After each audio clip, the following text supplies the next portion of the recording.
Cześć, witam Was w 173 vlogu. Moi drodzy, dzisiaj Wam pokażę, może nie remont, bo to za dużo powiedziane, bardziej lifting starej instalacji hydraulicznej. Jest to w bloku perelowskim, tam stalowe rury szły po ścianach niezbyt równo, niezbyt dobrze się trzymały. Chodziło o doprowadzenie wody po ścianie, bo to mieszkanie przed remontem. Tu chodziło, żeby tylko wymienić ten krótki odcinek rur, starych rur i podprowadzić je na nowo pod baterię, bo tam, gdzie ta stara bateria, zresztą to zobaczycie, niezbyt ciekawie to wyglądało, ta bateria nie funkcjonowała, no te rury były w opłakanym stanie i powiem Wam, że rzadko się już coś takiego spotyka. Generalnie rzecz biorąc, zlikwidowałem te stare rury i założyłem peksę, podpięłem i to naprawdę był tylko lifting, to nie było jakieś tam przerobienie całej instalacji, bo główne piony już są zrobione w peksie. Tylko że tam jeszcze w tym tunelu serwisowym się rozchodziły do kuchni i tak dalej. Tutaj klient powiedział, że on chce tylko do wanny, do łazienki i wyprowadzenie na pralkę, bo nie było. I tylko i wyłącznie to, żeby się wypiąć te stare rury i wpiąć nowe peksy i to tylko tyle. Także te peksy też puszczałem po ścianie i generalnie tam oczywiście można było to wszystko ładnie chować w ścianę, zrobić jak powinno być, ale klient mówi, że to jest tylko przejściówka do wiosny, bo na wiosnę będzie robił remont, także wtedy te rury się pochowa, porobi się tą instalację, tak powinna być, a teraz tylko na przetrwanie do wiosny, żeby tylko to funkcjonowało. Więc zrobiłem to tak, jak sobie klient zażyczył, czyli puściłem tą peksę po ścianie. Zresztą nie chciał sobie kosztów też robić, co ja doskonale rozumiem, bo jaki sens teraz robić remont całej instalacji, jak potem to będzie trzeba kuć, może tam będzie chciał prysznic albo coś i będzie przerabiać, także najtańszym kosztem, jaki możliwy, żeby to po prostu zrobić, żeby funkcjonowało. No i tak też zrobiłem i dzisiaj właśnie o tym będzie materiał, ten mój vlog. Mam nadzieję, że zaciekawi Was też. Cóż mogę dodać? Aha, przy montażu tego vloga zauważyłem, że jedną rzecz przegapiłem. Dopiero, przyznam Wam się szczerze, biję się w pierś. Dopiero przy montażu, jak dla Was już montowałem ten cały materiał, zauważyłem, że zrobiłem baboka. Jestem ciekaw, czy Wasze sprawne oko też wyłapie to, co zrobiłem nie tak, może nieco nie tak, tylko co przeoczyłem. Oczywiście, gdy montowałem, dobrze to szybko montowałem, pojechałem, poprawiłem to i przeprosiłem klienta, chociaż tam nie było nic widać, nie było wycieków, ale było coś, na co jestem wyczulony, ale jak widać, nie popełnia błędów ten, kto nic nie robi. Dobrze to nie było zamurowane, zalepione, bo wtedy mogłoby być ciekawie. Zresztą już o tym kiedyś materiał robiłem, że ktoś coś tam przegapił i poprawiałem. I zrobiłem ten sam błąd i tutaj przyznaję się, po raz pierwszy mi się to zdarzyło, ale się zdarzyło. Kiedyś się musiało chyba zdarzyć. Nie jestem z tego dumny, ale tutaj Wam się też przyznaję. Być może byście tego nie zauważyli, ale jestem ciekaw, czy zauważycie. Także cóż, miłego oglądania, wypatrywania mojego baboka, mojego błędu. Mam nadzieję, że go wyłapiecie, a jak nie, to może za tydzień Wam powiem, co źle zrobiłem. Także na dzisiaj tyle. Zapraszam do oglądania. Dziękuję wszystkim za subskrypcję, za komentarze oczywiście. No i co, do zobaczenia za tydzień. Trzymajcie się, cześć.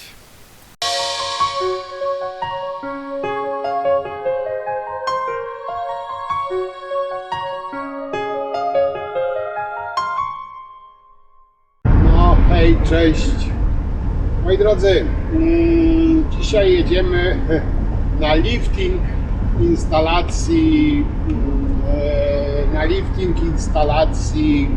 hydraulicznej. Na czym polega ten lifting?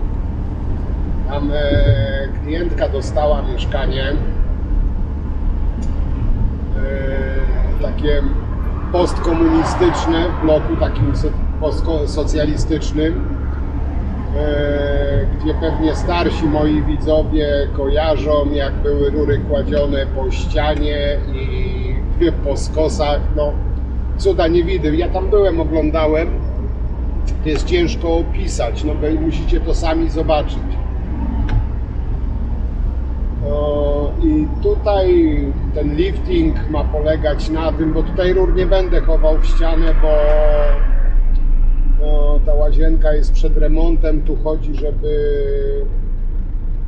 te rury tam troszeczkę zmienić, te stalowe, stare, bo tam cieknie jak z cedzaka, ale chodzi o to, żeby te rury stalowe wyrzucić.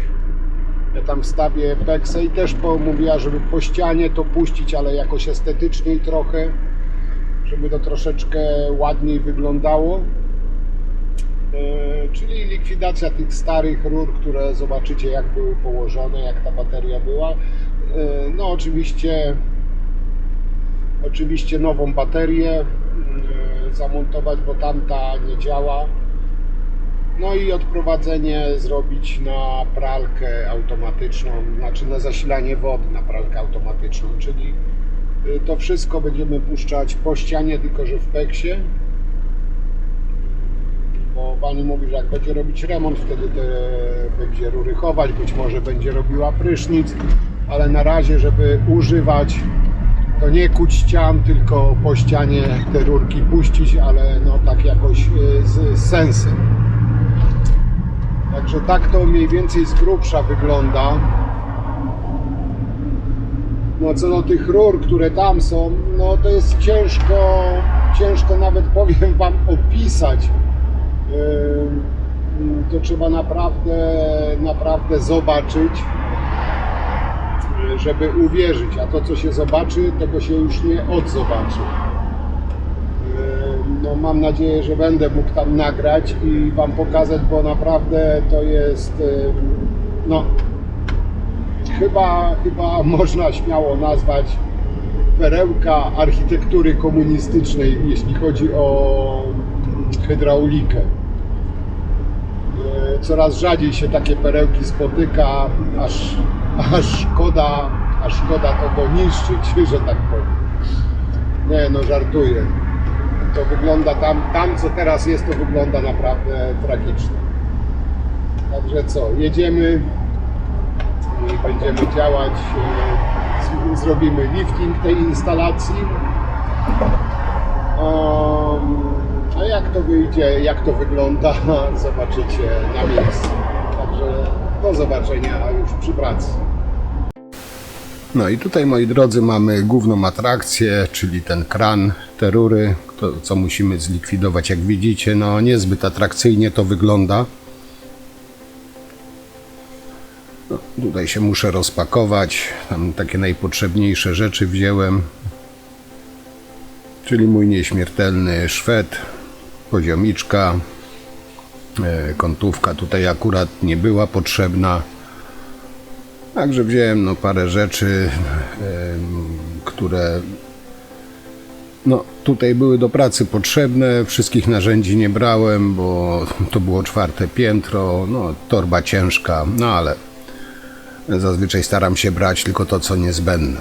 No i teraz zabieramy się za rozkręcanie. No tutaj baterię to się nie bawię, bo czy tam porysuję, czy nie. Zresztą widzicie, jak ona wygląda. Tutaj szwedem ją wykręcam. W ogóle bateria była też na pakuły przykręcana. No i tak mówię, tu się nie patrzę, czy tam porysuję, czy nie porysuję, bo to wszystko idzie na śmietnik.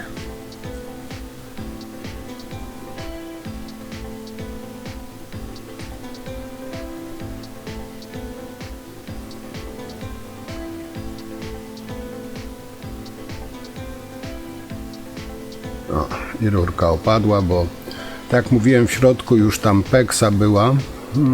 No to wszystko tak trochę na słowo honoru było montowane, znaczy pozostałości te stare, bo w tym szybie jest nowa instalacja wodna, tylko tu w mieszkaniu została ta stara i dlatego to tak wszystko luźne było.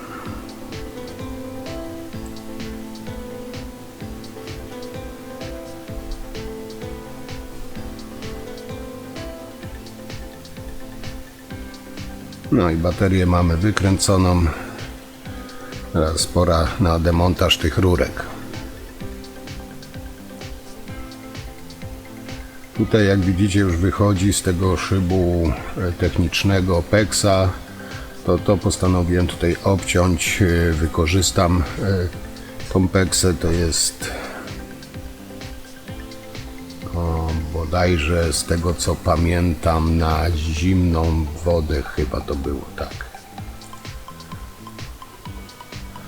No i tutaj w sumie mogłem też flexem to poobcinać, ale jak pomyślałem, że jak da rady rozkręcić, to porozkręcam po prostu.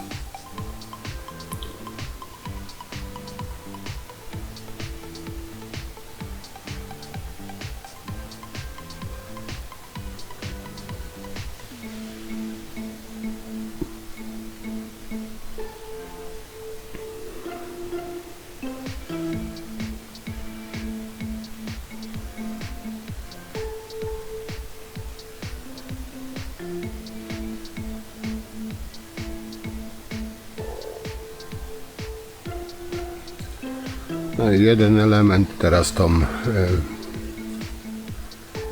poziomą rurkę i tutaj zostawię ten trójnik tam, do tego się wepnę. Wiem, że powinno się, tutaj proponowałem generalnie tę ściankę rozebrać, tam się wpiąć już w tą peksę, która jest w tym szybie. Pani mówiła, że tylko i wyłącznie, bo chciała tu jak najmniejszym kosztem to zrobić, żeby tylko tutaj w tej łazience tam, żeby się wpiąć, jak będzie remont, to wtedy tam resztę. Także no to taki, mówię, typowy lifting, to nawet nie była jakaś tam przeróbka, remont instalacji, tylko taki typowy lifting, troszeczkę upiększenie tej instalacji. Także tutaj się wpinałem w te trójniki, chociaż te trójniki nie jestem zwolennikiem, w stare trójniki się czy kształtki wpinać, no ale na parę miesięcy to tam może być. No i tutaj muszę skontrować, bo tam już w środku wychodzi peksa, tam jeszcze jest połączenie dalej do kuchni idzie z tego trójnika, także dlatego no się niestety w ten trójnik tu wpinałem, bo tu chodziło tylko o rozprowadzenie wody w łazience. No trójnik nie był aż tak, nie był zabity, tam zakamieniony, także przez te parę miesięcy do wiosny na pewno wytrzyma.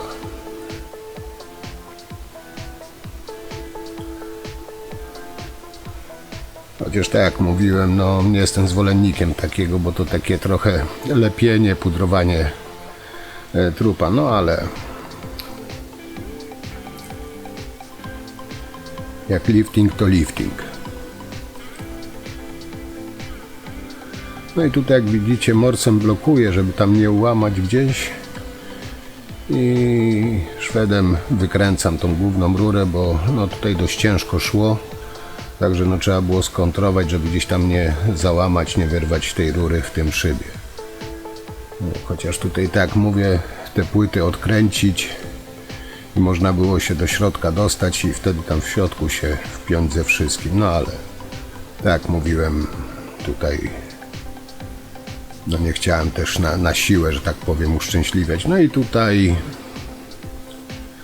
też właśnie będę się wpinał w ten trójnik, gdzie jest ten zaworek do spłuczki i odtąd będę rozprowadzał wodę. No to się wszystko rusza, bo w środku jest już peksa. No mówię, tutaj wystarczyło jedną płytę wykręcić i wpiąć się że tak powiem, tam w tym szybie, no ale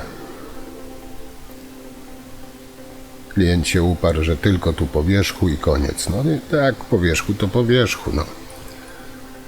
Że na wiosnę będzie nowe robił, to wtedy tam się wszystko przerobi, bo i tak trzeba będzie to potem w ścianę chować i tak dalej.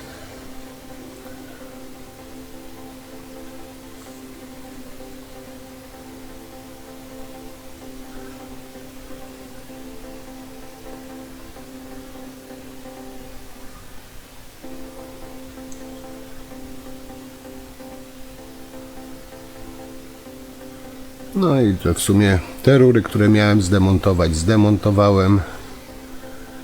I teraz tak, ta rurka zasilająca i od tej tutaj zacznę, troszeczkę przebuduję, czyli ten trójnik nie będzie szedł teraz w poziomie, tylko w pionie.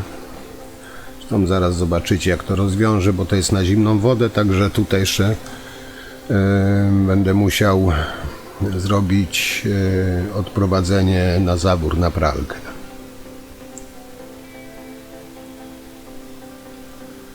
No i tutaj sobie odznaczam wysokość.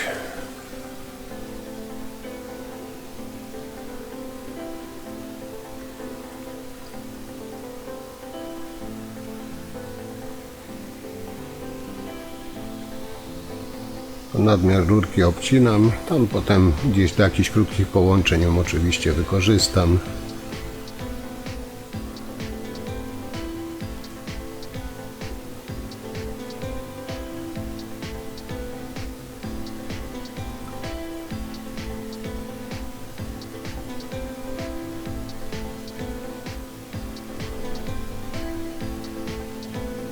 No i tutaj wpinam już trójniczek do tej rury i z tego trójnika będzie przyłącze właśnie na spłuczkę i tam dalej będzie szło do kranu, do kuchni. Tam w kuchni wychodzi bateria nad zlewem, właśnie później jak się będzie już zmieniało całą instalację, to już zasugerowałem, żeby wyprowadzić potem instalację właśnie pod zlewem, żeby na baterię stojącą nie ścielił. No a tutaj do tego trójnika kolanko wkręcę i tutaj w linii prostej właśnie będzie połączenie z tej głównej rurki, że tak powiem, tak jak mówiłem, do spłuczki i do zimnej wody do kuchni.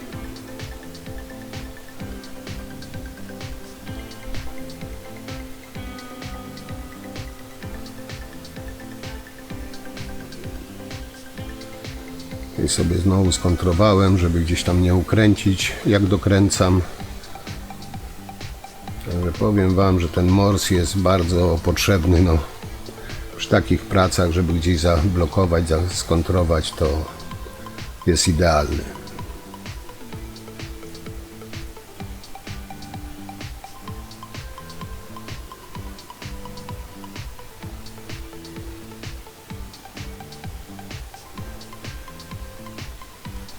Jakby się ktoś zastanawiał, że te kolanko się okręca w prawo, w lewo, no bo tak jak mówiłem, tam za tą ścianką jest peksa, a na peksie normalnie można sobie obracać. Także peksy się nie ukręca, się okręca wewnątrz, także tutaj nie ma problemu, że się ukręci, tylko tyle, że trzeba skontrować, żeby tej rury nie złamać.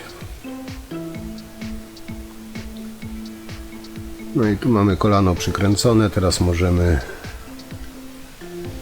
to połączyć.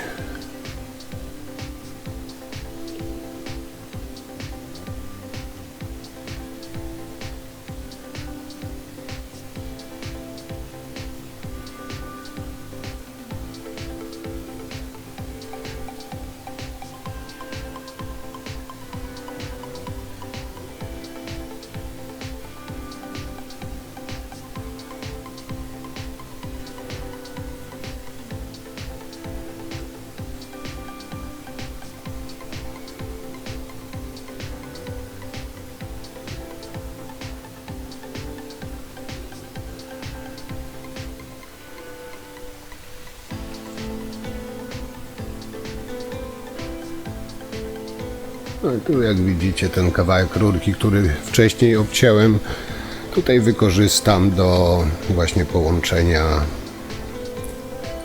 z tym trójnikiem.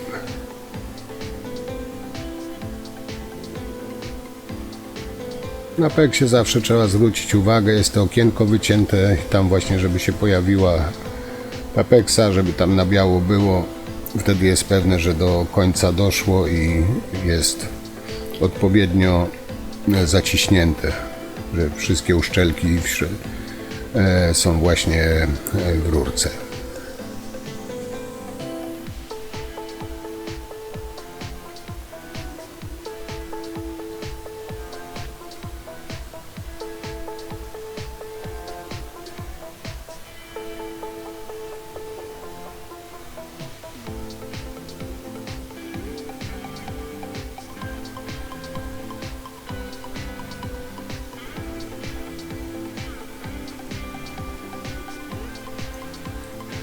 No i to mamy połączone, możemy jechać dalej. I tutaj kolejny trójnik, bo tutaj musimy zrobić odprowadzenie do wanny i niżej właśnie do podłączenia do pralki. Tutaj już oczywiście nowa rurka.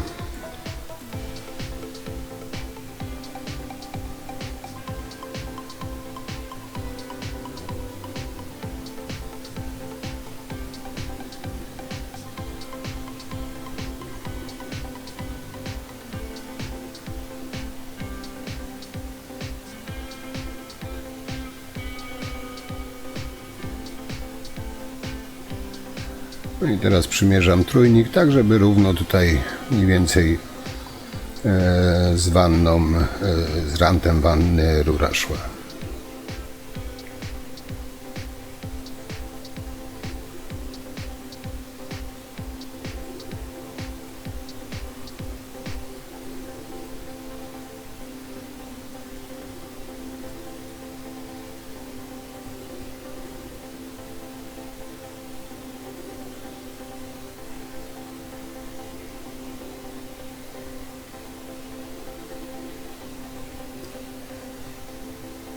Skalibrować trójnik, założymy trójnik i tutaj jeszcze właśnie musimy zrobić właśnie odprowadzenie, tak mówiłem, do baterii do wanny i niżej do przyłącza do pralki.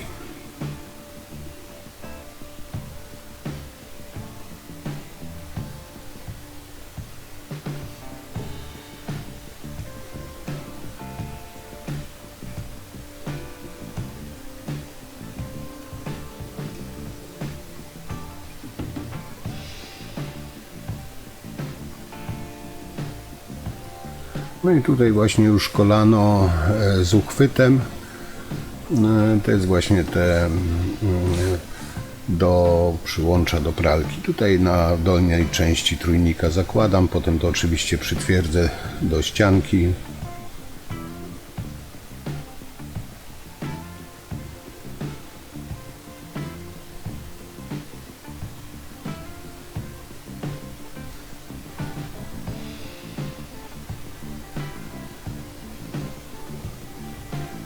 No i teraz przymiarkę tutaj tak na wysokość, na jakiej wysokości tutaj ustalałem z klientem, na jakiej wysokości chcę mieć tą baterię.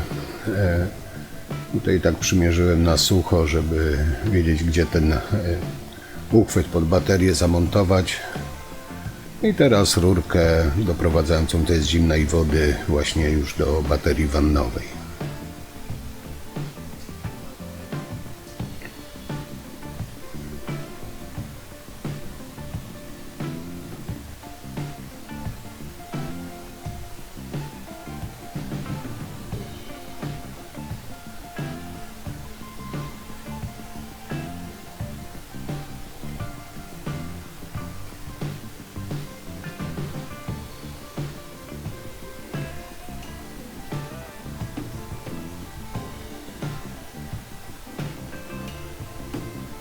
No i teraz jeszcze raz przymiarka i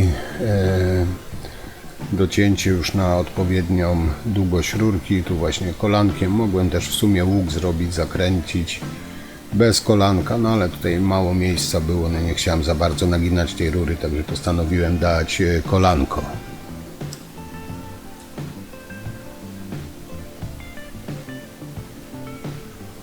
Nadmiar ucinam. Teraz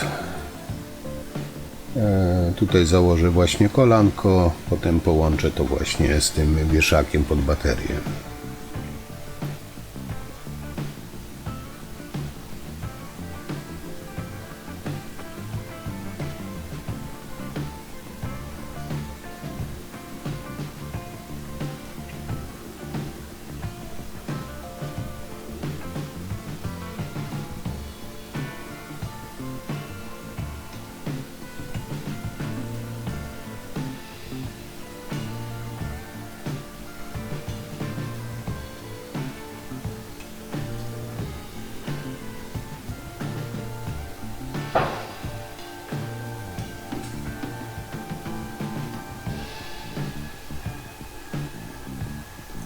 No i teraz właśnie rurka, która będzie łączyła już z tym wieszakiem pod baterię.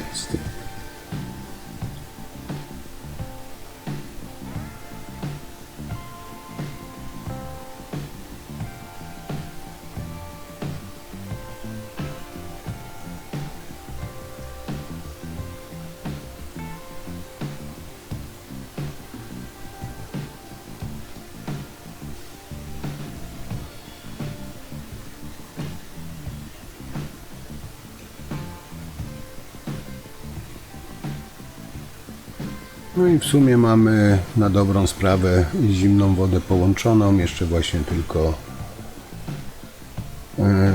tutaj zaprasować na wieszaku i zimna woda jest doprowadzona.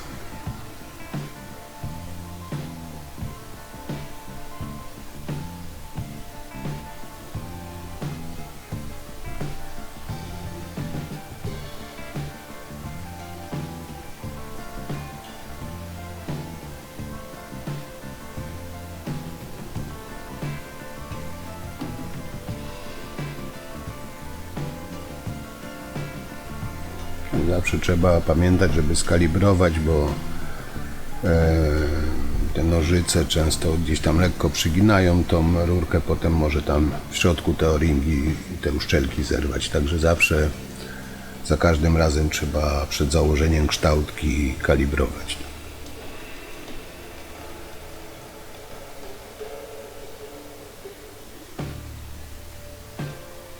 No i zimną wodę mamy zrobioną, teraz możemy brać się za ciepłą. Tutaj do trójnika przejściówkę nyplową zakładam.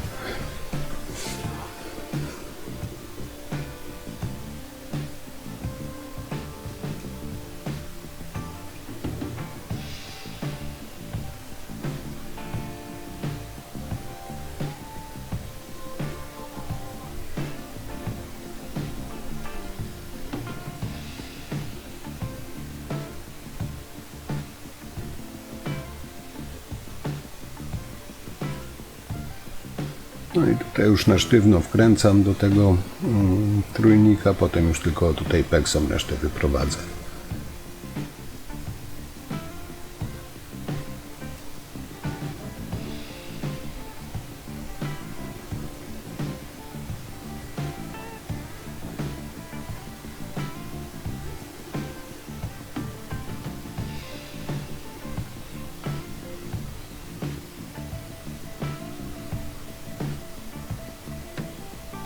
No i tutaj w sumie tak się zastanawiałem też, czy dawać kolanko, ale postanowiłem, tutaj mam taką sprytną spiralkę, którą wkładam do środka i mogę bez obawy, że się mi złamie rura, wygiąć ją pod odpowiednim kątem.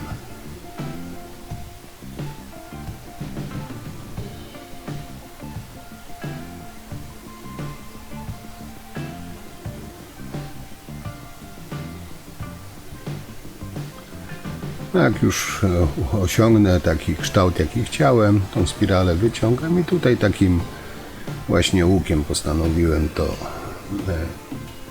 zrobić, tak żeby bez kolanka. Zawsze jestem zwolennikiem zasady, im mniej połączeń, tym mniej miejsc do wycieku ewentualnego.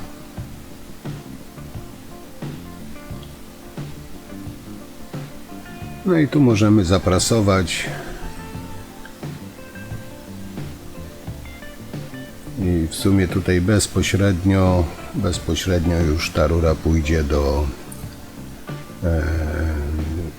Tutaj ją tam w miarę tak ukształtuje i bezpośrednio już do tego wieszaka na podbaterię.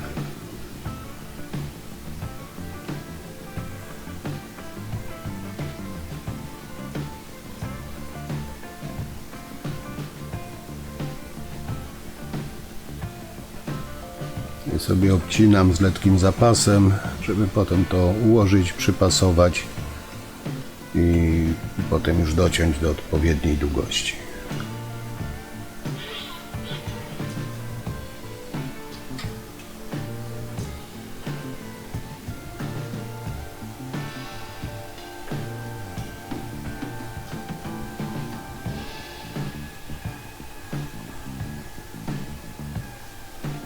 No i tutaj, jak widzicie, dużego nadmiaru nie miałem tej rury, kawałeczek obcięłem. Tutaj oczywiście założę kolanko i połączę to z wieszakiem i w sumie wodę będziemy mieli rozprowadzoną.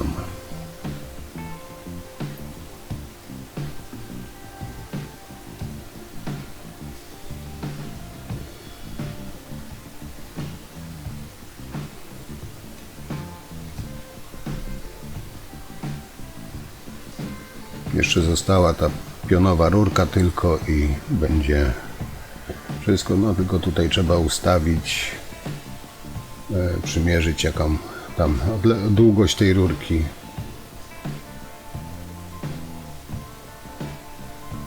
Tutaj taki miałem ścinek, akurat idealnie pasował, także im mniej materiału się marnuje, tym lepiej.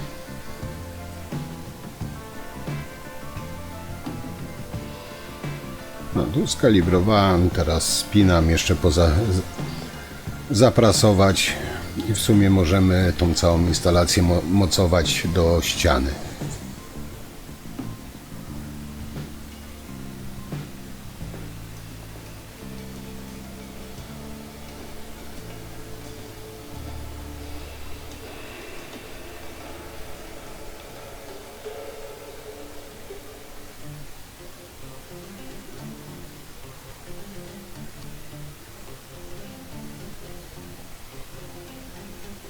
No i instalacja zrobiona. Teraz tutaj mam takie uchwyty.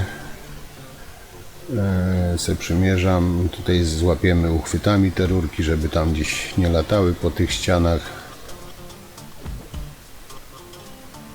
Sobie zaznaczam punkt wiercenia na jedną, na drugą, a tam tutaj nad wanną, gdzie idą obok siebie te rurki, blisko siebie, tu mam taki uchwyt podwójny, że tak powiem. Tutaj założę jeden uchwyt na dwie rurki. No i pierwotnie tutaj miałem rurkę też przytwierdzić, ale później przypomniałem sobie, że tu jest te kolano z uchwytem, z takimi skrzydełkami, także ten uchwyt i tak musiałem przytwierdzić, także nie było sensu mocować tego plastikowego uchwytu. A tu, jak widzicie, taki jeden uchwyt, ale podwójny, także na dwie rurki.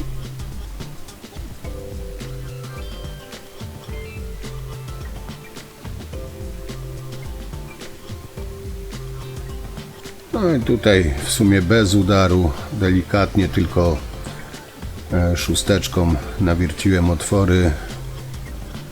Od tej kołki też specjalne do regipsów, żeby to nie wychodziło. I tu właśnie miałem też uchwyt dawać, ale przecież mam te kolano z uchwytami, a to muszę przytwierdzić. Także tutaj zaznaczyłem otwory do tego uchwytu, żeby przytwierdzić do ściany ten uchwyt. A to jednocześnie będzie trzymało też tą rurkę.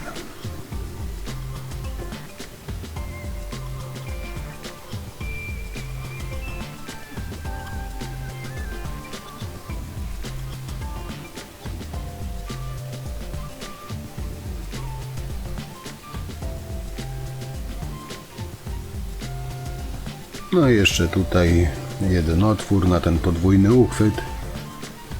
No i oczywiście potem jeszcze ten cały wieszak pod baterię, tam też to musimy przymocować do ściany. Tylko najpierw tutaj już przymocuję te rurki, które tutaj wcześniej przygotowywałem.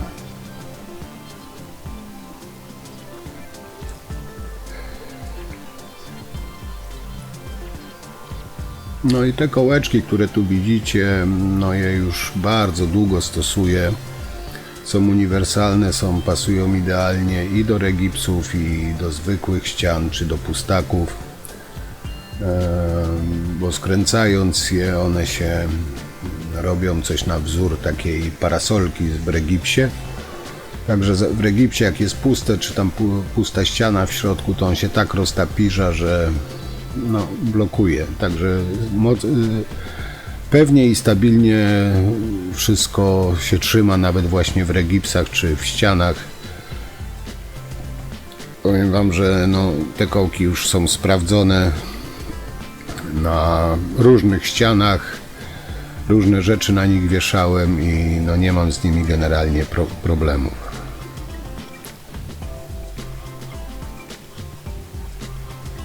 No, tylko trzeba tutaj w przypadku regipsów to troszeczkę się nakręcić, żeby ten kołek się tam porządnie roztapirzył i dociągnął z drugiej strony do ścianki. Ale jak się dobrze roztapirzy, no nie ma szans, żeby go wyrwać, no chyba że z całym tym regipsem. Bo jak wiecie, no w regipsach to nawet najlepsze kołki wyrwą, bo to regips i no wszystko ma swoje jakieś tam granice, ale właśnie do montażu już nawet półeczki wieszałem na regipsach, na te kołkach i spokojnie wiszą.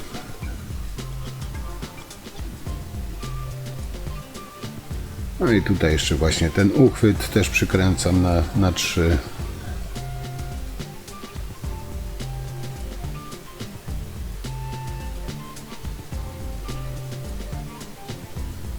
No i tutaj mamy już poprzykręcane, teraz jeszcze ten właśnie podwójny uchwyt przykręcić i potem nam zostanie tylko przymocować ten wieszak.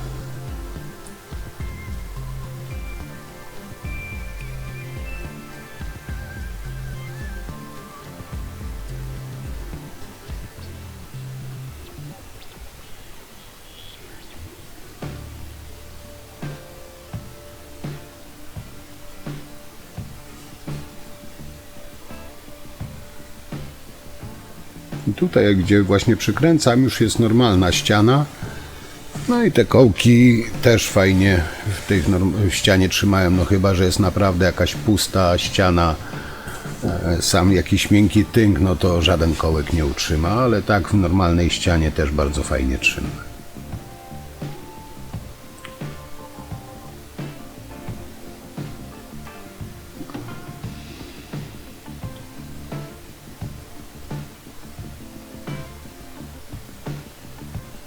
No i teraz wbijamy w ten uchwyt i rurka już się stabilnie trzyma i tutaj góra, dół i mamy rurki umocowane i pozostaje nam wypoziomować, zaznaczyć i przytwierdzić ten wieszak.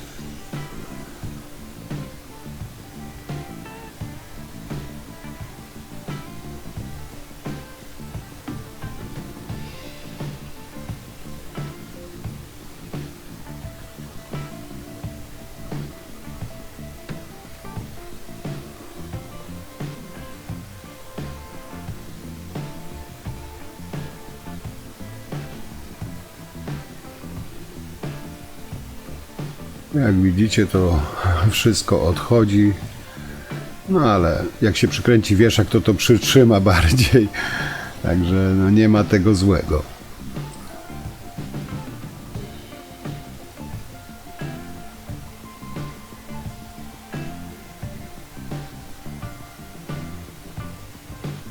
No jak widzicie, dokładnie te same kołeczki, które do regipsów dawałem, tutaj do ściany też daję.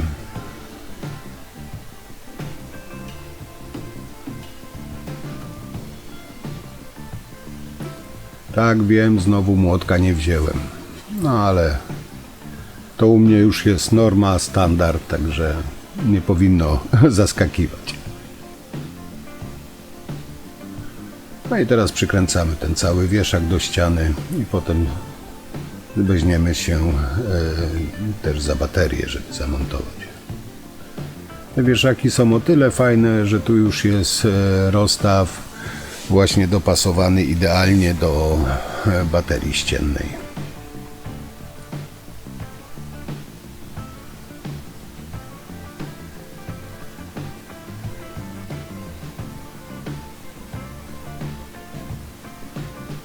Powiem Wam, że tą instalację, którą generalnie zrobiłem już, to gdy tam będzie już remont, będzie do ściany, trzeba w ścianę chować, no to tutaj tak na dobrą sprawę nie będzie trzeba nic specjalnie przerabiać, tylko wykuć bruzdy i tą całą instalację, która jest już zrobiona, wsadzić w ścianę. Także też tutaj jakiś tam plus tego jest. Można powiedzieć, jest do przyszłego remontu instalacja z grubsza przygotowana.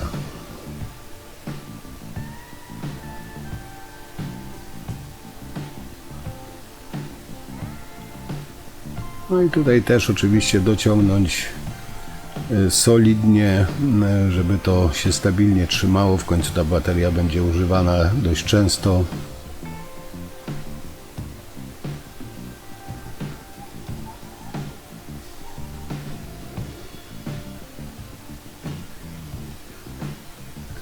Także instalację wodną, można powiedzieć, mamy zrobioną. Teraz tutaj przykręcę zaworek do pralki, czyli kątowy zaworek 1/2 na 3/4.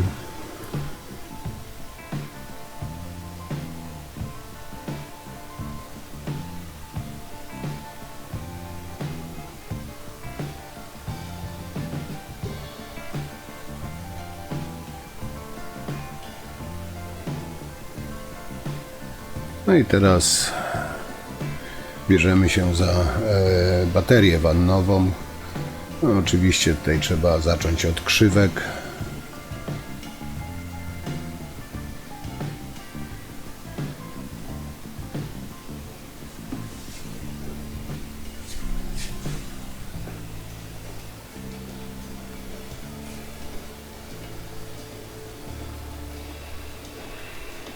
I przykręcamy krzywki. Krzywki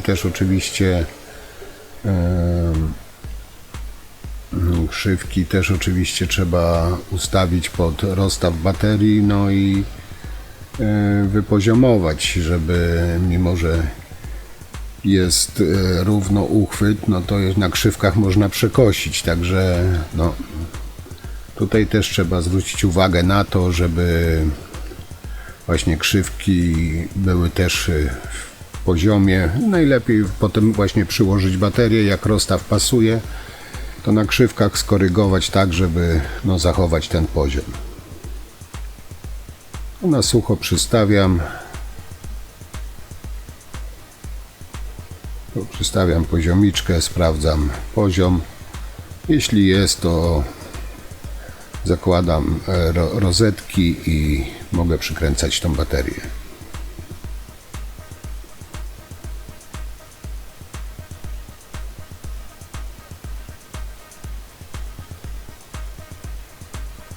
Rozetki tam nie na wiele się zdają, ale coś tam trochę chociaż przykryją.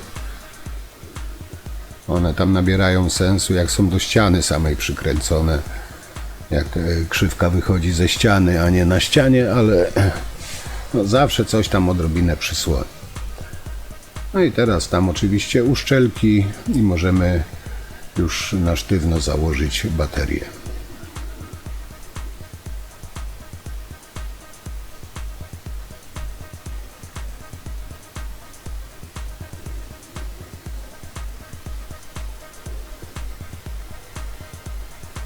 No i tutaj mam taki klucz hakowy, on jest gładki w środku, także on się tam raczej do rur nie nadaje, bo się ślizga na rurach, ale właśnie do przykręcania baterii jest, że tak powiem, idealny.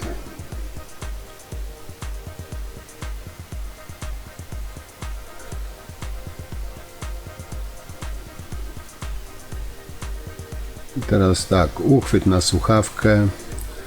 No tutaj po konsultacjach ustaliliśmy, że tutaj było jakiś stary kołek był w ścianie rozporowej, po prostu go wykorzystam i do tego nie będę robił dodatkowej dziury, tylko wykorzystam ten kołek, który jest i przykręcę ten uchwyt na słuchawkę.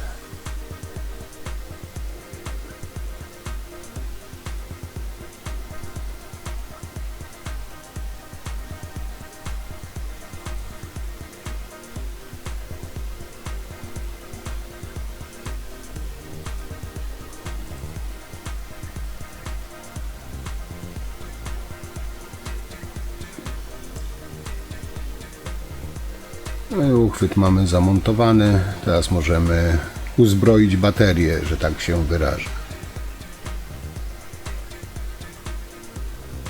Czyli wylewkę, tutaj wylewka jest długa, ale tutaj właśnie pani prosiła, żeby była długa, bo tam będzie stała pralka.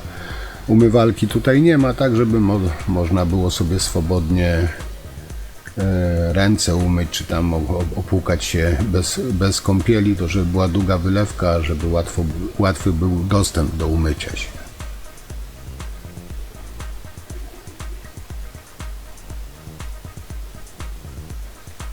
Także jak widzicie, ona tam w wannie też przy kąpieli nie za bardzo będzie przeszkadzać, bo praktycznie do końca wanny można ją przekręcić i nie będzie starczała, a do umycia ją wyprostować i wtedy łatwiejszy dostęp jest.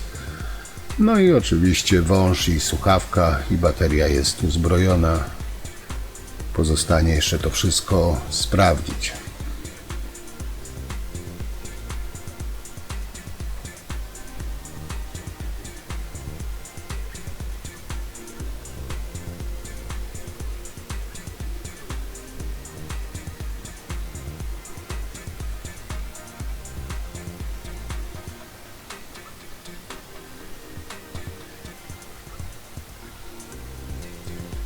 I tutaj słuchawka to tą węższą nakrętką do baterii, tą przedłużoną nakrętką do słuchawki. To z tego względu, że po prostu to jest przedłużona ta nakrętka, która jest przy słuchawce, to żeby pasowała w uchwyt.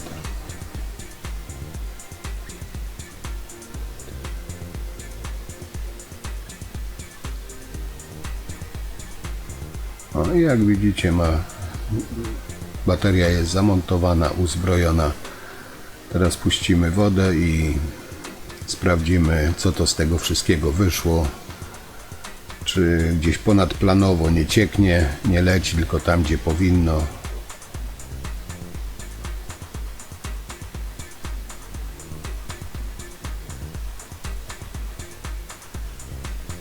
Jeszcze ze słuchawki, czy ten automat działa.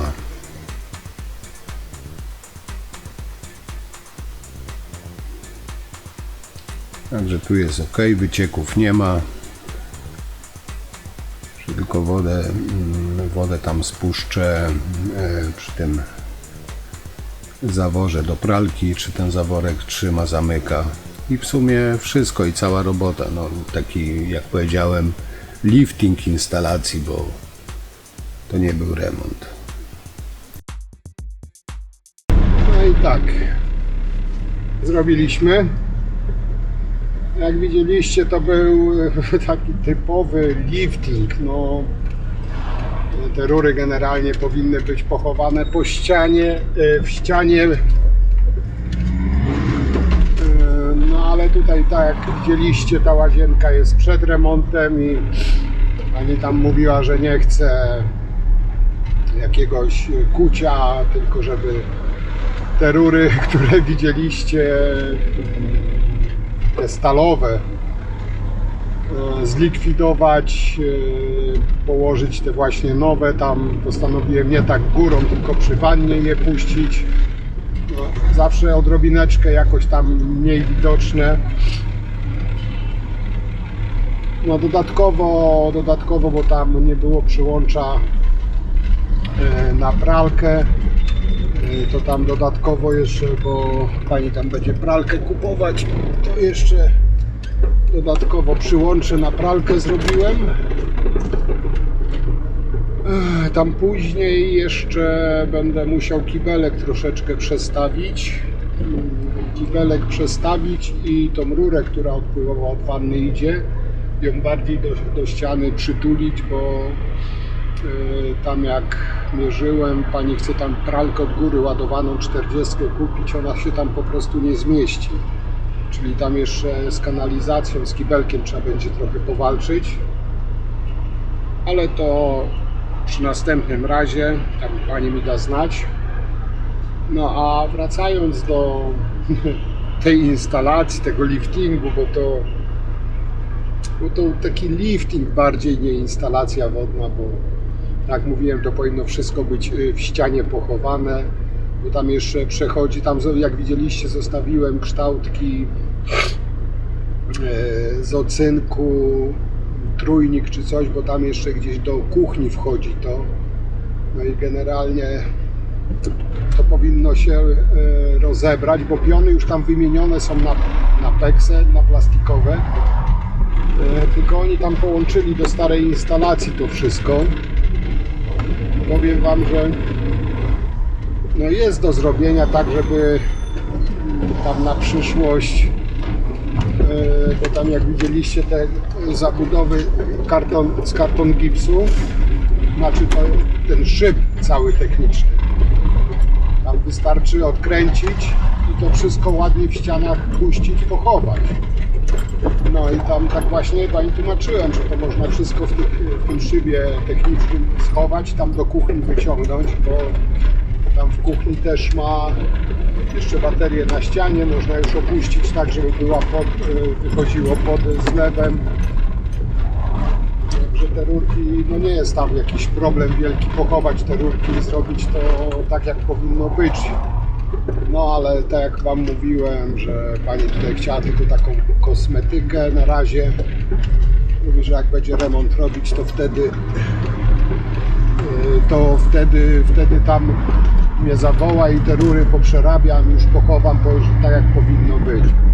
Bo tam, no a baterię jak widzieliście z taką długą wylewką. No i też pani mówiła, żeby nisko, bo ma tam deskę, które się bardzo chlapie, a ta wanna w koło nie jest szczelna. I no przy myciu, żeby nie chlapało gdzieś tam za wannę, to chciała, żeby ta wylewka w wannie była, że tak powiem. No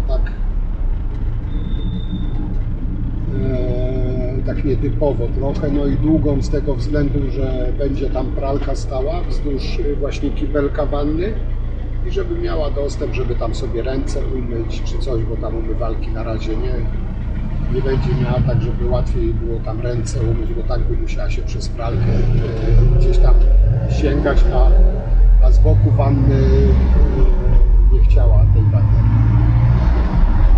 Także no, ja osobiście bym to inaczej rozwiązał, ale to tam już pani sugerowałem, ale tak mówiłem, pani mówiła, że jak przy remoncie, to wtedy już jak będzie remont, to już wtedy będzie to inaczej robić, a na razie to tak na przetrwanie.